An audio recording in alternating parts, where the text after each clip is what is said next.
Hello friends, welcome to my channel home science exam master. आज हम लोग TGT, PGT और जीआईसी प्रवक्ता एग्ज़ाम में आने वाले महत्वपूर्ण प्रश्न जो कि हमारे परिवार से आते हैं, अर्थात फैमिली एक यूनिट है, छोटी सी फैमिली जो कि सोशियोलॉजी से ली गई है और उससे क्वेश्चन आते ही आते हैं एग्ज़ाम में। आपको एक दो क्वेश्चन ज़रूर देखने को मिलेंगे। तो आज मैंने ये सोचा है कि आपको मैं परिवार से संबंधित जितने क्वेश्चन हैं मैं उनको क्लियर करा दूं। तो हम लोग आगे स्टार्ट करते हैं। तो फर्स्ट क्वेश्चन है आपका, परिवार शब्द इनमें से किस लैटिन शब्द से बना है? पहला है फेमस, दूसरा है फेमसली, तीसरा है फेमलर्स और चौथा है फेमसली। तो इसका करेक्ट आंसर है सी, फैमुलर्स। परिवार शब्द फैमुलर्स लैटिन शब्द से बना है जिसका अर्थ क्या है? परिवार है। और हमारा दूसरा क्वेश्चन है, ये एक डिफिनीशन है और आपने अगर टीजीटी पीजीटी के देखे होंगे आपने प्रीवियस ईयर क्वेश्चंस, तो आप देखते हैं कि उसमें डिफिनीशंस रहती है और तो कुछ डिफिनीशंस को आप ज़रूर ध्यान में रखें। तो परिवार ऐसे व्यक्तियों का समूह है जो एक ही छत के नीचे निवास करते हैं, जो रक्त संबंधों से जुड़े रहते हैं और उनमें इस बातचीत की चेतना होती है कि वे एक ही स्थान, रुचि और पारस्परिक उत्तरदायित्व से बंधे हैं। परिवार की यह परिभाषा किस समाजशास्त्री की है? तो आपका पहला ऑप्शन है आगमन एवं निम्नकाफ, दूसरी है मुर्डाक, तीसरी है मजुमदार, चौथी है इनमें से कोई नहीं। तो इसका करेक्ट आंसर है आपका Majumdar. Option number C correct है। और जब भी आप डिफिनीशंस याद करें तो इस चीज़ का बहुत ध्यान रखें कि उसके कुछ कीवर्ड्स पकड़े, क्योंकि डिफिनीशंस इतनी ज़्यादा होती हैं कि आप उसको याद रखना मुश्किल नहीं है, वह आपके लिए मुश्किल हो सकता है। तो आप उसके कुछ कीवर्ड्स पकड़े। तो जैसे इसमें है कि एक ही स्थान, रुचि और पारस्परिक उत्तरदायित्व। अगर आप चाहें तो इस पॉइंट को क्लियर अंडरलाइन कर सकते हैं। एक ही स्थान, रुचि और पारस्परिक उत्तरदायित्व से बंधे हैं। हाँ, तो इस तरह की परिभाषा, क्योंकि परिवार ऐसे व्यक्तियों का समूह है जो एक ही छत के नीचे निवास करते हैं, हम सभी इस चीज़ को जानते हैं, जो रक्त संबंधों से जुड़े रहते हैं। इन्होंने ब्लड रिलेशन की भी बात की है, जैसे ब्लड रिलेशन में आपके चाचा हैं, बुआ हैं और आपके बच्चे हैं, आपके मम्मी पापा हैं, तो ये सारी चीज़ें उसके अंतर्गत आती है। तो ये आप ध्यान रखेंगे कि मजुमदार की डिफिनेशन में रक्त संबंधों से जुड़े रहने की बस बात है और एक ही स्थान, रुचि और पारस्परिक उत्तरदायित्व से बंधे हुए हैं। ओके, तो आपका नेक्स्ट क्वेश्चन है, परिवार का स्वरूप आजकल तेजी से बदल रहा है, यह किसका प्रभाव है? फर्स्ट ऑप्शन है औद्योगिकरण, दूसरा है व्यक्तिवादिता, तीसरा है उच्च शिक्षा और डी ऑप्शन है आपका इनमें से सभी। तो ऑप्शन को ध्यान से देखिएगा कि किस वजह से हमारे यहाँ तेजी से स्वरूप बदल रहा है और किस तरह से बदल रहा है। तो पहले करेक्ट ऑप्शन आपको बता दूं, इनमें से सभी। आपका डी जो है वो आपका करेक्ट ऑप्शन है। औद्योगिकरण आप जानते ही हैं कि उद्योग धंधों की वजह से लोग शहरों की तरफ ज़्यादा बढ़ रहे हैं। तो शहरों में जा रहे हैं तो शहरों में क्या हो रही है? पॉपुलेशन बहुत ज़्यादा बढ़ जा रही है। जब पॉपुलेशन बहुत ज़्यादा बढ़ जाएगी तो फिर क्या होगा कि रहने की जगह, हर चीज़ में दिक्कत होगी। अगर परिवार बड़ा है तो अगर अपनी फैमिली को लेकर के लोग चले जा रहे हैं और वहाँ पे एकांकी परिवार में रह रहे हैं, तो वहाँ पर अकेले, जो इसको हम कहते हैं न्यूक्लियर फैमिली। व्यक्तिवादिता मतलब लोग अब अपने आप को ज़्यादा महत्व देते हैं। व्यक्तिवादिता जो आपका ये दूसरा ऑप्शन है, उसमें ये है कि लोग अपने आप को ज़्यादा महत्व देते हैं, उनकी जैसी सोच है वो अपने हिसाब से रहना चाहते हैं, ये चीज़ है उसमें। फिर उच्च शिक्षा कैसे प्रभाव डालती है? जब पढ़ने के लिए बच्चे बाहर जाते हैं या हमारे ही घर में कई लोग बाहर फॉरेन चले गए, तो वो क्या होता है कि वो बाहर चले गए और जब वो बाहर के एटमॉस्फेयर में रहने लगते हैं तो उनको सबके साथ परिवार में रहना, उनको ऐसा लगता है हमारी प्राइवेसी ख़त्म ख़त्म हो रही है, और ये सारी चीज़ें, तो ये सारी चीज़ें जो हैं ये भी एक इफ़ेक्ट डालती हैं। तो आप इस तरह से देखेंगे कि जो आपका इंडस्ट्रियलाइजेशन है, व्यक्तिवादिता मतलब कि आपका अपनी सोच, अपना दर्शन है वो है, और उच्च शिक्षा का भी प्रभाव हमारे परिवार के स्वरूप पर बहुत ही तेज़ी से पड़ रहा है। और हमारा नेक्स्ट क्वेश्चन है, संयुक्त परिवार भारत की आदि परंपरा है, जैसे सांस्कृतिक विरासत के रूप में भारतवासी आज तक प्राप्त करते आ रहे हैं, यह कथन किसका है?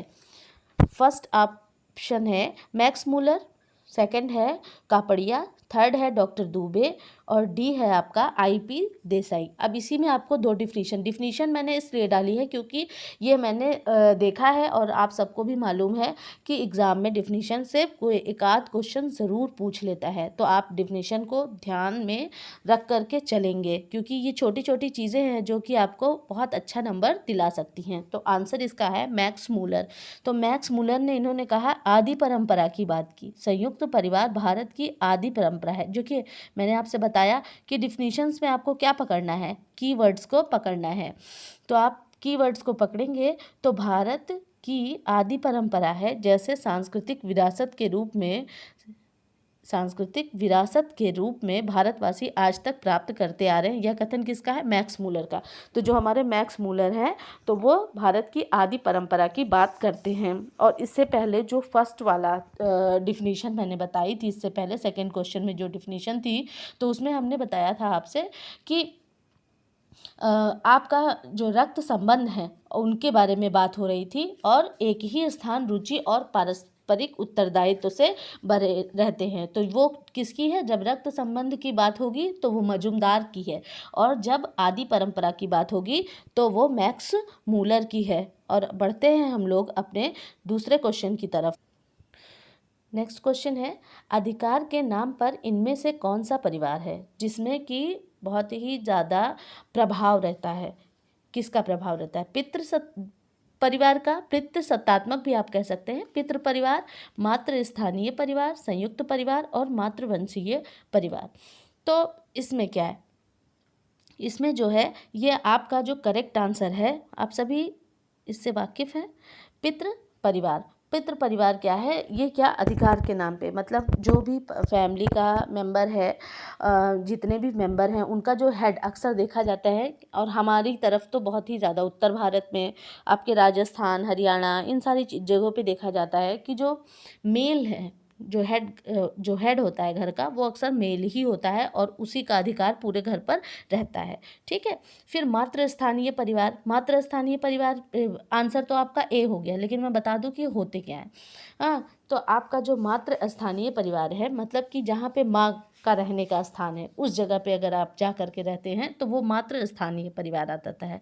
फिर सी में संयुक्त परिवार, हम सभी जानते हैं संयुक्त परिवार के बारे में कि संयुक्त परिवार क्या है? जहाँ पे कई पीढ़ी के लोग एक साथ रहते हैं, जैसे दादा दादी, मम्मी पापा और उनके बच्चे, चाचा चाची, ताऊ ताई, ये सारे लोग संयुक्त परिवार में एक साथ रहते हैं। जहाँ पे क्या है कि उनका किचन, संयुक्त किचन होता है, संयुक्त बैठक होती है, और जो भी डिसीज़न है वो घर का हेड लेता है। फिर डी है आपका मातृवंशीय परिवार। मातृवंशीय परिवार में वह परिवार आते हैं जहाँ पर कि जैसे माता की जो पुत्री है, उसकी शादी, मतलब जिस मेल के साथ हुई, जो आदमी के साथ हुई है, वो आ करके माँ के ही घर में रहता है, और उसका जो हेड होता है वो माता ही, मतलब लेडी ही होती है उसकी हेड। और अक्सर ऐसे परिवार कहाँ देखने को मिलते हैं? ऐसे परिवार हमारे साउथ इंडिया में देखने को मिलते हैं। केरला, तमिलनाडु इसके बहुत ही अच्छे उदाहरण हैं। फिर उसके बाद आपका नेक्स्ट क्वेश्चन है, परिवार क्या है? कभी भी आपको कंफ्यूज नहीं होना है। परिवार क्या है? एक समूह, एक समुदाय, एक सामाजिक संस्था, एक भीड़ है। तो भीड़ तो होगी नहीं। हाँ, तो इसका करेक्ट आंसर है एक सामाजिक संस्था है, जिसको कि समाज की संस्था इसलिए कहा गया क्योंकि इसको समाज के द्वारा मान्यता मिली हुई होती है। एक समूह, क्या कोई भी एक समूह परिवार हो सकता है? मतलब किसी काम के लिए हम इकट्ठा हुए हैं और एक हमने अपना समूह बना लिया तो वो परिवार के अंतर्गत नहीं आता। एक समुदाय मतलब एक समुदाय कोई भी एक समुदाय हो, आपका माइनॉरिटी का है या फिर किसानों का है, तो इस तरह से आप उस समुदाय को भी फैमिली नहीं कह सकते हैं, ठीक है। और आपका एक भीड़ तो कतई नहीं हो सकती, क्योंकि भीड़ में तो अननोन पर्सन्स होते हैं। तो ये क्या है? परिवार क्या है? एक सामाजिक संस्था है। सत्ता के आधार पर परिवार के प्रकार।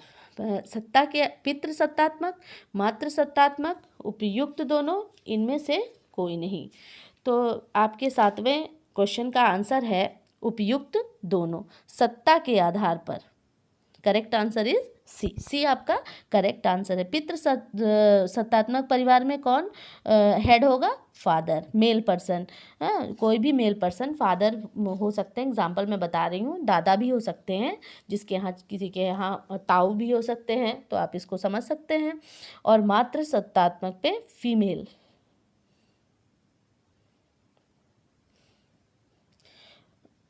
आपके फादर, या फिर यहाँ पे हम कर देते हैं मेल, ठीक है। और पितृसत्तात्मक में आपकी फीमेल आएंगी। फीमेल में नानी, मदर, कुछ भी हो सकती है, ठीक है। तो इसलिए इसका करेक्ट आंसर है उपयुक्त दोनों।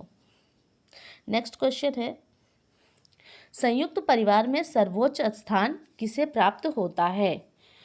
आपका फर्स्ट ऑप्शन है कर्ता को, दूसरा ऑप्शन है बच्चों को, तीसरा ऑप्शन है पत्नी को, और चौथा ऑप्शन है आपका विवादास्पद को।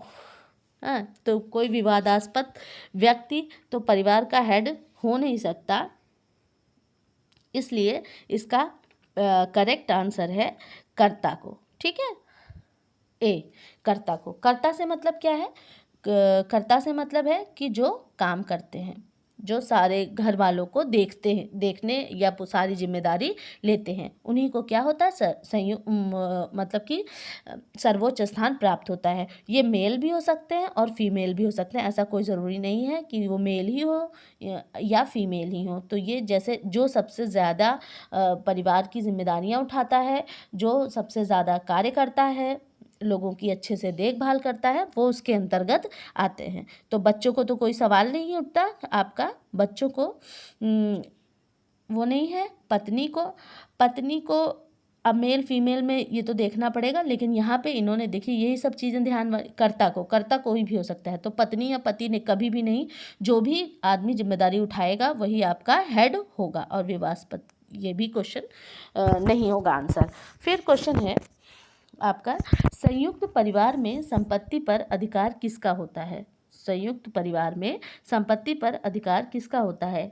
ए ऑप्शन पिता का, बी ऑप्शन माता का, सी ऑप्शन बच्चों का, और आपका डी ऑप्शन है संयुक्त रूप से सभी सदस्यों का। तो संयुक्त परिवार में संपत्ति पर आधार किसका होता है? इसका करेक्ट आंसर है संयुक्त रूप से सभी सदस्यों का। मतलब फादर का भी है और आपका मदर का भी है, आपका मदर का भी है और बच्चों का भी है, चाचा का भी है, चाची का भी है। मतलब जितने लोग संयुक्त परिवार में रहते हैं, उनकी जो संपत्ति होती है, उनके सभी जिम्मेदार होते हैं। नेक्स्ट क्वेश्चन है, निम्नलिखित में से संयुक्त परिवार की विशेषता बताइए। सामान्य निवास, सामान्य रसोई घर, सामान्य संपत्ति, इनमें से सभी। तो इसका करेक्ट आंसर होता है आंसर नंबर डी, इनमें से सभी। ये हमारा करेक्ट है। क्यों? सामान्य निवास, हाँ, हम सब एक साथ रहते हैं। सामान्य रसोई घर, एक साथ किचन में खाना बनता है सभी के लिए। सामान्य संपत्ति मतलब कि जो भी संपत्ति है उसका समान वितरण परिवार के लोगों में होता है। तो आंसर इनमें से सभी करेक्ट है। फिर 11 क्वेश्चन है आपका कि संयुक्त परिवार का आकार छोटा होता है, बड़ा होता है, मध्यम होता है, पता नहीं। तो संयुक्त परिवार का आकार कैसा होगा? संयुक्त परिवार का आकार कैसा होता है? बड़ा होता है। बी ऑप्शन सही है आपका।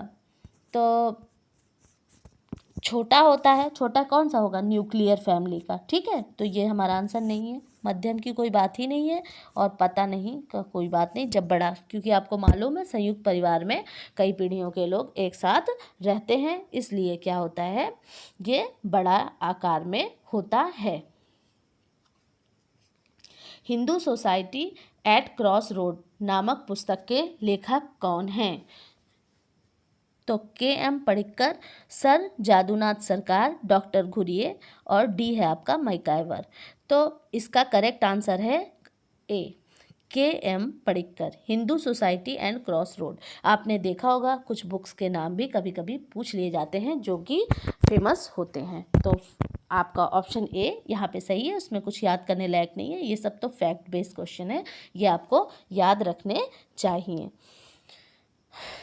किस विद्वान ने परिवार संबंधों को बाधित होने को पारिवारिक विघटन माना है? तो फर्स्ट है आपका बोगार्ट्स, बी है फेयरचाइल्ड, सी है भावर, और डी है आपका ग्रीन। तो इसमें करेक्ट आंसर है भावर,